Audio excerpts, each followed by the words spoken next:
సంవత్సరాల తరబడి ఎన్ని మందులు వాడినా మీ మోకాల నొప్పులు తగ్గట్లేదా? ప్రాణ పెయిన్ క్లినిక్ లో అత్యాధునిక చికిత్స. దేశంలో 2024 సాధారణ ఎన్నికల ఫలితాలు వెలువడ్డ తర్వాత దేశంలో ఈవీఎంల ట్యాంపరింగ్ పై మరోసారి చర్చ మొదలైంది. ఈ క్రమంలోనే మాజీ సీఎం వైసీపీ అధినేత జగన్మోహన్ రెడ్డి సంచలన ట్వీట్ చేశారు. ఎన్నికల్లో ఈవీఎంల బదులు పేపర్ బ్యాలెట్లు వాడాలని కోరారు. అభివృద్ధి చెందిన ప్రతి ప్రజాస్వామ్య దేశంలోనూ ఈవీఎంలు కాకుండా పేపర్ బ్యాలెట్లే వాడుతున్నారు. భారత్లో కూడా ఇదే విధానం అమలు చేయాలన్నారు.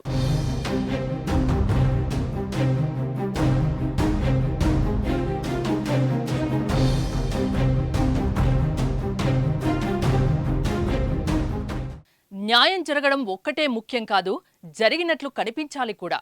అలాగే ప్రజాస్వామ్యం గెలవడంతో పాటు నిస్సందేహంగా గెలిచినట్లు కనిపించాలి కూడా. ప్రపంచం మొత్తం మీద ప్రజాస్వామ్యం కొనసాగుతున్న అత్యధిక దేశాల్లో ఎన్నికల ప్రక్రియ కోసం పేపర్ బ్యాలెట్లు వాడుతున్నారు. ఈవీఎంలు కాదు, ప్రజాస్వామ్యం అసలైన స్ఫూర్తిని కొనసాగించేందుకు మనం కూడా ఇదే దిశగా ముందుకు కదలాలి అని జగన్ ట్వీట్ చేశారు.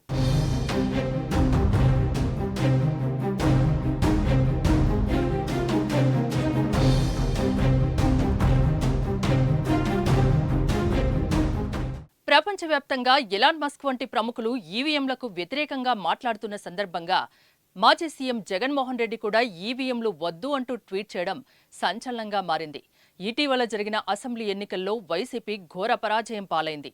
ఏపీలో 11 సీట్లు రావడంపై వైసీపీ నాయకులు కూడా ఈవీఎంలపై అనుమానం వ్యక్తం చేస్తున్నారు. ఇదే సమయంలో జగన్ వ్యాఖ్యలు చర్చనీయాంశమయ్యాయి. ఈవీఎంలు హ్యాకింగ్కు గురవుతున్నాయని విపక్షాలు ఎన్నో ఏళ్లుగా ఆరోపణలు చేస్తున్న సంగతి తెలిసిందే.